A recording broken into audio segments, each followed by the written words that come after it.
Good morning, everybody. Orange J here with another Sword of Convallaria video, and today I'm doing a follow-up to my Let's Be Honest review of Sword of Convallaria video with my 5 things I personally would like to see in the game to help it succeed, both for like my enjoyment and what I feel like would be good for long-term success of the game. I also have the second round of giveaway winners from the second giveaway. So these 5 people, let's start the video here. If you are these 5 people, please send me a message on Discord to claim your 100 Luxite and Elysium coin prize. We got Trevor Dukes 6734. We've got Mendoza Brothers. We've got Exam Duckley or Exam Dackley.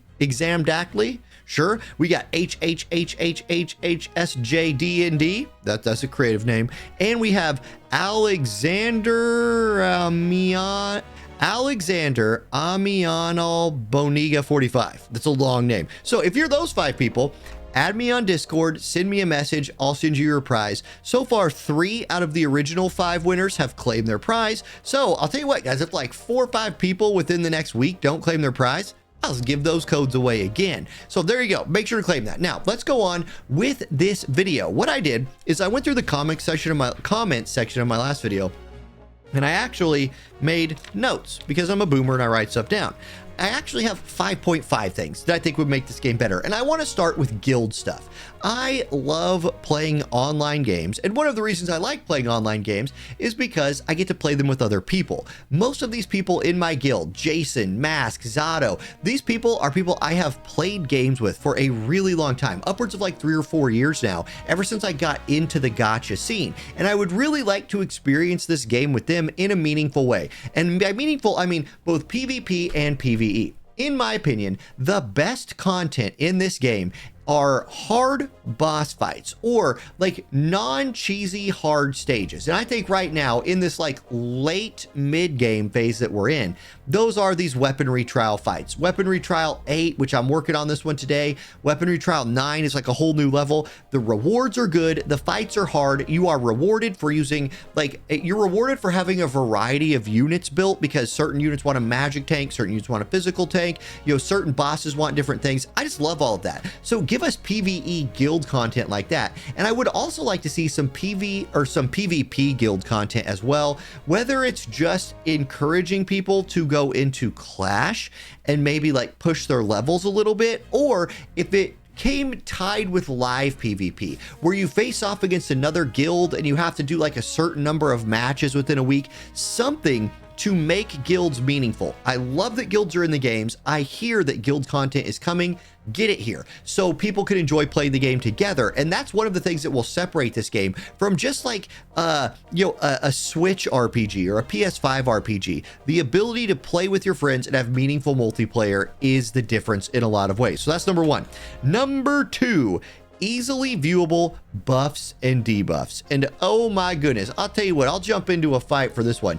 Let's go to the stage I'm currently working on, Weaponry Trial 8. Now, I'm not going to try and beat this. So whatever team it loads, I'm going to throw in there just to kind of prove my point. I'll get 39 of my energy back, right? When you do these fights, and this is a decent team for this fight. I can see I'm going for like a double assassin thing. My people have gear, so let's run it. These bosses are going to have a ton of buffs and be dropping debuffs on you. Your units are going to have a ton of buffs and be like dropping debuffs, but there's no real easy way to see exactly what buffs and debuffs you have. So for example, and I'm just going to shoot that guy back there because let's not talk about you, but let's talk about old Tidon right here. I can see Tidon has 3 buffs going on, but I have to look up here to see that. Then I have to click on this and go like out of combat to get a detailed description. And once these start really like piling on and you start getting a lot of them, you gotta scroll sometimes. Like, I just think it's a little bit cumbersome to view the buffs and debuffs in this game and to maybe know exactly what they do and exactly what stacks, what doesn't stack, and how they stack. Now, I've done videos on that. Like, I know I've done videos on that and kind of explained all that before. Still, like, some way of seeing it without diving deeper into like the character screens would just be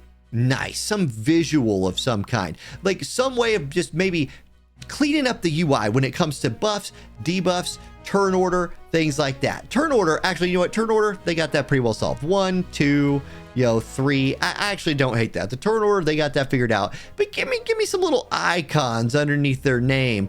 Give me something maybe just a little bit more. And I know I'm not being super precise with how I want this, but I'm not the game developer either. You guys give me something good, right? You game dev. So I would just like to see buffs and things just cleaned up. Just make combat easier to understand. There's a lot of stuff going on in this game all the time, so make it a little bit easier to see and understand. I think I would like that. Okay, now next, and I'll go ahead and drop out of this, my next comment was more meaningful PvP. And I know, and many people will say, we have live PvP on the horizon, and that's good, but I don't just want more PvP. I want more meaningful PvP. One of the issues with PvP right now, and I think I've done one clash for the day, just to, like, complete my daily quest, is like, the rewards are okay. Like, doing these quests is all right, but notice how, I mean, I haven't even been tempted into finishing this, and I could have finished this a long time ago, my activity rewards. But like, yes, 3 more of these is cool. 3 of these, like, okay. And then 1,500 or 15,000 radiant powder, that's decent. But like, make these banger rewards, especially if you're like getting higher in your rank. Make the rank rewards just absolutely insane, and then encourage people to do this more. When it comes to live PvP, I really hope that they have, I really hope the live PvP like has bigger payoff for the time investment, because I think one of the biggest problems that people have with this, like here, I'll jump into this fight right here. And I'll probably have to like pause recording the video in the middle of this. I'm just going to hit play and hit auto and let this play out. And I'll do the ultimate auto play. I'll call it a hack, where you use your, commander ability to give your people move +2. You can also hold click during all this animation warm up to speed it up a little bit, which is nice. But I'll go tactics. I'll give everybody on my team move +2, and then I'll hit auto. The problem here is I got to watch this fight. Right? Like, it just takes a long time. And I know people are like, yeah, you don't have to watch fight. You don't have to do the PvP, blah, blah, blah. I know I don't have to, but either like, let me skip this or make it worth my time. That's kind of my thing. And I'm not gonna like hang on this point much, because it was something that was brought up a ton in the comment section of my last video, and it's something I've talked about a lot in the past. But making PvP a more meaningful experience will go a long way for the long-term health of this game. Take a game like War of the Visions, for example, which essentially I think the devs in War of the Visions counted on that game being a PvE game, maybe more like what sort of Convallaria is, but what it ended up becoming, and it's now in year 4 of its existence, which for a global tactical gacha game is actually pretty good. It ended up being really heavily a PvP game. All the PvE stuff is still there, and they shouldn't take anything away from the PvE in this game just to enhance the PvP. But if you can catch the PvP crowd, you can keep people engaged in this game for longer, especially some whales who really like to compete in PvP. I think that would be good. Now, like I said, I literally have to watch the rest of this fight play out, which is not a slow thing. So I'm just going to stop talking for a minute while that happens and then pick the video back up. All right, now the next one, I think I will get a lot of people agreeing with me on the next one. We need info about characters we don't have. Now, as a content creator, I have access to the test realm, and before, like for all the day 1 characters, I actually have access to all their info. But now that Ida's come out, I actually don't have her on the test realm because I didn't pull for her. And then we'll have newer units coming out, and I can't even like get on there and look at it. But I think everybody should get access to characters they don't have. Honkai Star Rail does this. We're like, when you go to the options menu in that game and you're like, okay, I'm gonna go to here, there's something in like the help. I think it's in the battle guide version for what they have in the game. There's like units.